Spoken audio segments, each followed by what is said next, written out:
ऐसा है कि भारत देश में छत्रपति शिवाजी महाराज ये हमारे लिए भगवान का अवतार नहीं होंगे, मगर भगवान से कम नहीं। जब भी क्रूर कर्माओं की क्रूरता बढ़ जाती है तो भगवान अवतार लेता है या भगवान छत्रपति शिवाजी महाराज को भेज देता है। हमारे देश में भी क्रूरता की सीमा लांघ दी गई थी।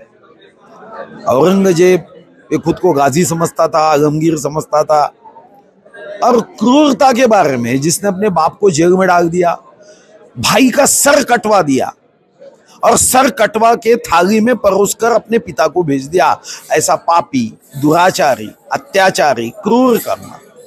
ऐसे समय जब क्रूरता बढ़ जाती है तो एक तो भगवान अवतार लेता है या छत्रपति शिवाजी महाराज को वो पृथ्वी पे उतार देता है। छत्रपति शिवाजी महाराज ये नाम हमारे खून के हर कतरे में ऊर्जा निर्माण करता है। अभी ये राज्याभिषेक का 350वां समारोह होने जा रहा है। राज्याभिषेक होके 350 वर्ष पूरे हुए हैं। तो हमने एक मंत्री के नाते 5 नवंबर 2022 को मेरे सामने ये प्रस्ताव आया कि जो अफजल खान है, जो हिंदवी स्वराज का शत्रु था, हिंदवी स्वराज को समाप्त करने का संकल्प संकट के साथ लेके आया था, तो उसकी कब्र का अतिक्रमण है। तो मैंने तय किया 5 नवंबर 2022 को ये अतिक्रमण हटाना चाहिए, क्योंकि ऐसे विचारों का उदात्तीकरण नहीं हो सकता। हम बुराई को बढ़ा नहीं सकते, ये कोई आदर्श नहीं है। इसलिए मैंने अतिक्रमण हटा दिया। 2000 पुलिस लगा दी। अतिक्रमण पूरी तरह से एकनाथ शिंदे जी के नेतृत्व में, देवेंद्र जी और हमारे अजीत दादा के मार्गदर्शन में हमने हटा दिया। तब शिव भक्तों की इच्छा थी कि जिस अफजल खान को समाप्त किया गया था वो वागनक हम देश के महाराष्ट्र में दर्शन के लिए ला सकते हैं। फिर उसकी हमने कोशिश जारी की और आज खुशी का दिन है कि आज हमारे छत्रपति शिवाजी महाराज मां भवानी के भक्त थे।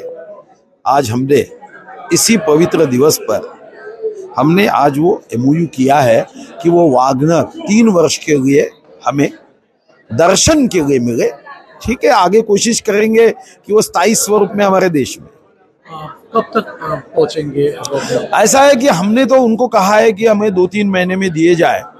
उनका कहना है कि उनकी एक लंबी प्रोसेस होती है, सरकार से भी अनुमति लेनी होती है, सुरक्षा होती है, उनके ट्रस्ट का ठहराव लेना होता है, एक लंबी प्रोसेस है। तो हमारी कोशिश है जितना जल्द हो सके वो आ जाए। महाराष्ट्र में और भारत में कहाँ कहाँ दिखेगा? देखो, मुंबई, कोल्हापुर, सातारा, नागपुर और संभाजीनगर, ये अभी 5 जगह पे तो उन्होंने अनुमति दी है। देखो आगे उसकी और आगे बढ़ाएंगे, क्योंकि अभी हमारा देश, आपको भी पता है कि माननीय विश्व गौरव, देश नायक, जननायक, गरीबों के मसीहा नरेंद्र मोदी जी के नेतृत्व में आगे बढ़ रहा है।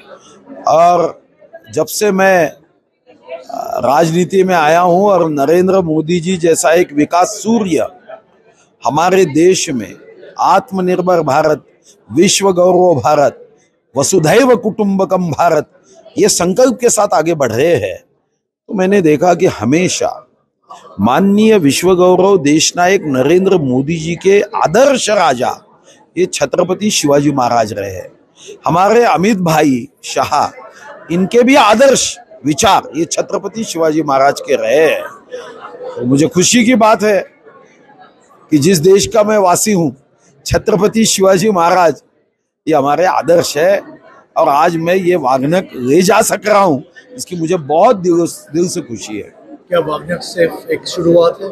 हाँ जी, ये तो शुरुआत होगी बहुत सारी बातों में, क्योंकि मैं भी तो यहाँ पे तो पहली बार अभी ये देख सक रहा हूँ। तो आने वाले दिनों में हमने कहा हम एमओयू करेंगे, क्योंकि भारतीय लोगों को भारतीयत्व की विरासत ये विदेश में जाके देखनी होगी, तो कुछ तो करना होगा। देखो और भी बहुत सारे चीज है यहाँ पे, बहुत सारी।